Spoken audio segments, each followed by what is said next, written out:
No. Oh my! Hey, what's up? Welcome back to another episode of Visual Effects Artists React. Today's a big day because we're looking at big things, but also...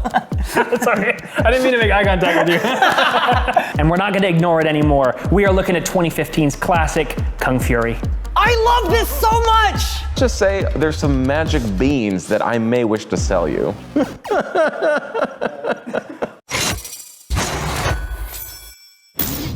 All right, I didn't know I'm so into giants, but here we are. There's three types of CGI.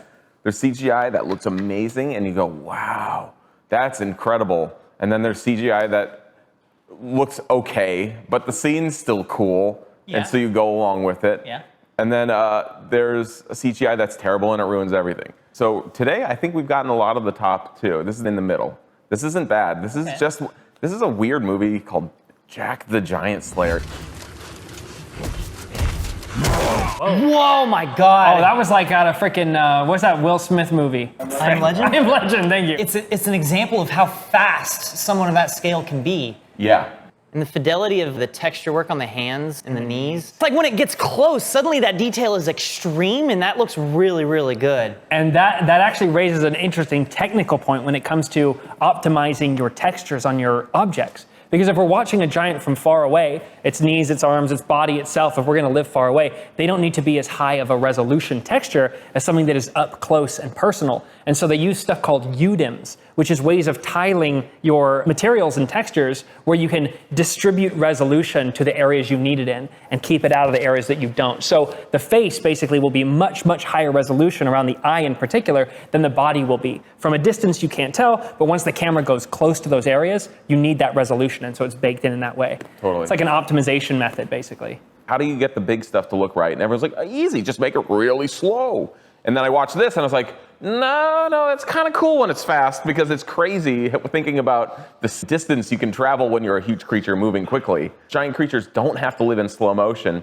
There's a ton of giant scenes and there's a lot of live action plays with these creatures. Basically the whole time they're filming, they are doing augmented reality tracking system, the giants' animations in their viewfinder. Really? So that way as they're panning around, they go like, oh, if it's that big, I have to pan all the way up. Hell yeah, dude, informed intent, I love it. Let's say that I have a scene with humans interacting with an avatar, like when Jake and Norm wake up in the laboratory. In there, literally with handheld cameras pointing at a blank gurney. Are you feeling lightheaded or dizzy? And there's Jake. Are you wiggling your toes? I can see Jake in my monitor as a computer-generated character in the live-action scene.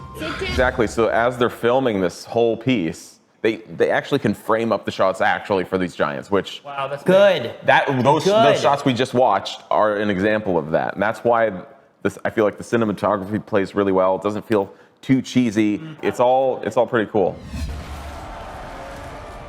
Whoa, there we go. That's cool. It's a cool concept. Again, when they move quick, it's just way better, dude. It's the same with zombies. When they stop being slow, they get way scarier. 65 giants. Oh my God, that would so be sick. I actually love this. There we go. I'm looking for this stuff. Oh, let's go, dude. Hey, this is fun. I like this. Yeah. But conceptually, these fast-moving giants is something I'd like to see more of. I still like it. Yeah. I have the high ground.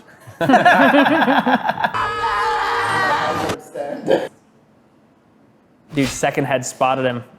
Oh, baby. That's why baby wears helmet. Tactical beam drop. Was pretty cool. Oh! Oh, baby brother. Oh, yeah! Come on. That's kind of cool. That's what I'm looking for. Oh, did this guy already die? Oh, no. Oh my God! That's so, I bet they had so much fun doing that. All I ever really want going into a movie is something new, man. Something spicy. There is a movie that somehow has escaped us looking at for the 5 years we've been doing this. Has it escaped everyone looking at it like no one's seen this movie because it's bad? No, this is a movie we've all seen and we all adore and has some incredible visual effects that somehow we have never taken a look at on this show. And that movie is 1995's Jumanji. Jumanji! Yeah, baby. I love the puppet. The puppet's so sick. It's pretty good looking, right? It's got like additional character to it, doesn't it? It's like not like total photorealistic line. It kind of feels like a a little more magical. And maybe it's the eyes. It's like an animatronic line. It feels. Yeah. Yeah, you know. Yeah, that's what it is. Yeah. This movie came out at a weird time too, because it was like a little too late to do everything practical with animatronics and puppets, but also a little too early to do everything fully CG. So this is like the earliest of days when it comes to animation. Oh, I know. These are the beginning times. These are the origin days. So, like- we're in the first 7 days of CGI animation. They're on day 4. On day 4, Jumanji. So, but I do think the animation here is a product of its time. I imagine the animators themselves weren't super experienced with animating animals, and I think they did a really good job, all things considered, especially considering that, like, unlike dinosaurs, we know what a lion looks like, and so this shot honestly kind of blows me away, because this is the only shot where they actually get a nice close-up, long shot of the CG lion rather than using the animatronic one. Oh, that looks good. That looks pretty good, right? What year was this again? This came out in 1995. Dang, son. Like, look how close we're getting to the this. hair, man. And That's weird. especially when you remember, CG hair did not exist before this movie. Wait, this is the first one? This is the God first damn it. example the of first CG fake hair. I love the 90s. You've got the main hair, the main hair. The main. The main hair that's, fluffy and there's some clumping going on. You've got the body hair, which every aspect of the lion needs a different groom and different set of hair instances created. Wait, you're talking about modern examples of how to do hair. That's all I know, brother. How did they do it? They invented what you're talking about for this movie. That's so Literally, they would go through and they would hand model and place individual hairs on the line. They did a few dozen, maybe like 40 of these individual hairs, and then they would create instances of those hairs around them so that they were able to essentially groom the look of the hair on a per hair basis, per control hair basis. Like doing CGI like this in the 90s is like being an astronaut. You're like literally in outer space. There's no one to help you.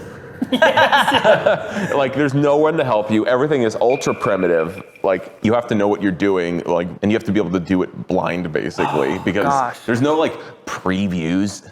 I remember this. You got monkeys in the kitchen.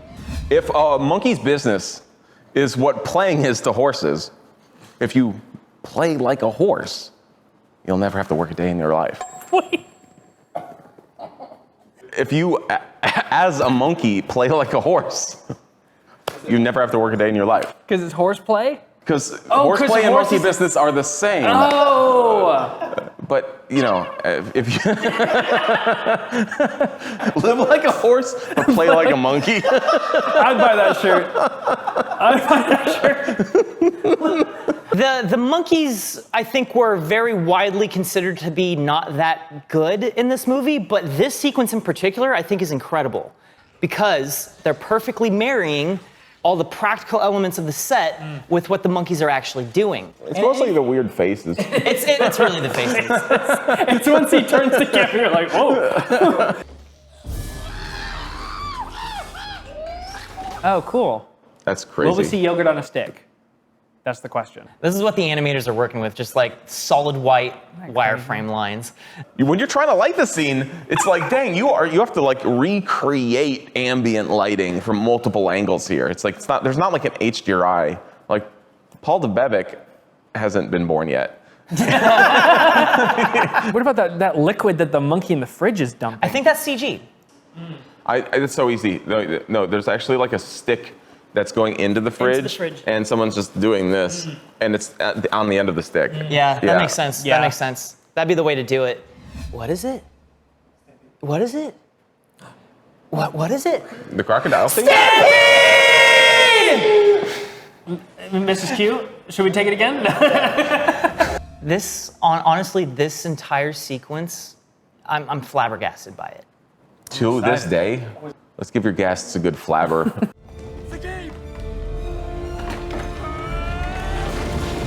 Why is this shot great? Because we first see Robin Williams in the shot running out as we're seeing the books start to fly off the shelf because the whole bookshelf, the whole set was destroyed for real. It's the same with Mima's tank. Yeah. Yeah, actually. It's the same Classic thing. times.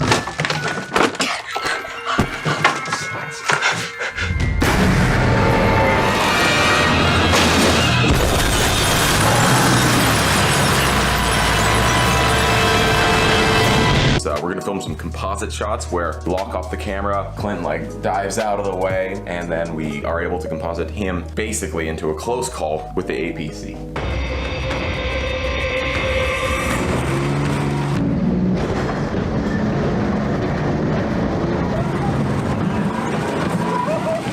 Classic times. It's actually exactly like that. Yeah, and That's so they nice. made like this giant rhino-shaped, blue-painted ram. Oh, they got 3 of them. There you go. Now that is a creative solution for handling that collision that I was talking about earlier. Having the actual shape of the ramming geometry be the shape of the rhino, give or take. Because then you'll get it bouncing off of them as they come through. This scene is so crazy. It's a scene when they're attic and the floor turns into quicksand. I remember this. This like unlocked a deep fear in me for a while. And then he like falls into it, yeah. Yes, this world to remind me. Oh my God, it's so cool. It is actually pretty cool. And you notice how it's a little bit brighter than the rest of the shot because they're having to add light to it to create the shadows. Oh, that's interesting. You're right. Yeah, that makes a lot of sense though. Then it cuts to, now he's got like a little wooden plank that's actually rubber for him to be able to push his face through to really get that close sort of pressed fit. Isn't there like a shot that comes up where you can see his feet dangling in the room below? There it is. There it is. That's a thick, like, I don't know how deep floors are, but that's thick, baby. We're talking from head to waist. That's a pretty thick floor. That's a floor. That's a real floor. That's a thick. I guess it's better than just being dangled from your head. It's like, ah! Yeah, because like that's the reason I pointed that out. Yeah, the rotoscoping is what kind of sells the effect because someone is manually painting and basically outlining his body to give the effect that there's a 3-dimensional surface he's passing through here. It's just like manual artistry to get the effect to work. And that's kind of a hard thing to explain because it's like it obviously requires very specific painting of where to make him pass through the object. You can't just take a mask and like go across their body. You have to shape the mask around the contours that would be disappearing at that depth. Yeah, if we're not being incredibly clear, think about like an MRI or like a scan like that where you're seeing the 3D shape in layers, and that's basically what you're recreating manually. Man, what a classic film. What a great movie. I've forgotten how good this movie actually is. I became Kung Fury. Back in 2015, what is now a YouTube classic to me, and that is the release of Kung Fury.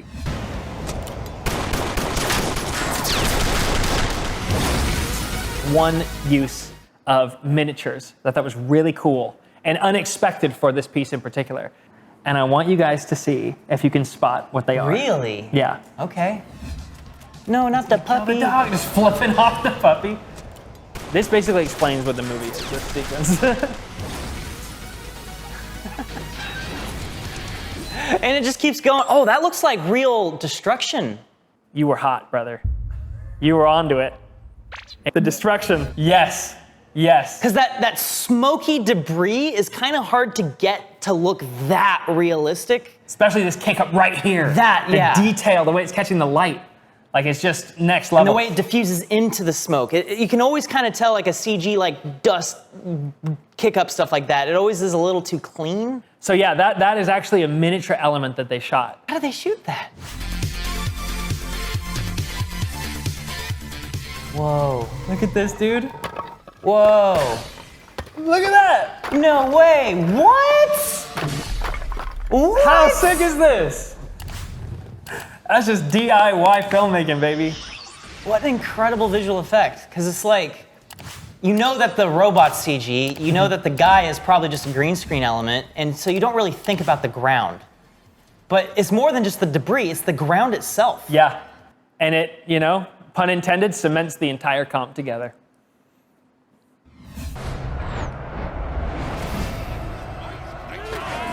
How crazy, dude. Director, VFX artist, actor, and friggin'... No way, that's him? Yeah. That's insane, dude. What a talented guy. Oh my God, this guy's is- so cool. He's...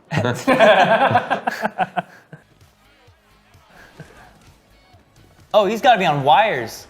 Wait, what the heck He actually was did that? that one. What the heck was that? Oh yeah, I remember skateboarding scene? So there's obviously a lot going on. Foreground guys and the main actor are filmed separately, but they're probably piecemeal all over the place. But of course you have everything else going on in the shot. You have the entire CG background, filming a bunch of stuff, and then they, again, project that on a plane, another plane, another plane, another plane into the past, or into the background, so that as the camera goes left and right, we see that sort of parallax. This is a really hard shot to do, especially at the length, the complexity, the choreography. The choreography for sure is... And what? There we go. Whoa. Oh, Look at that move, dude. the camera's moving. Oh, wait.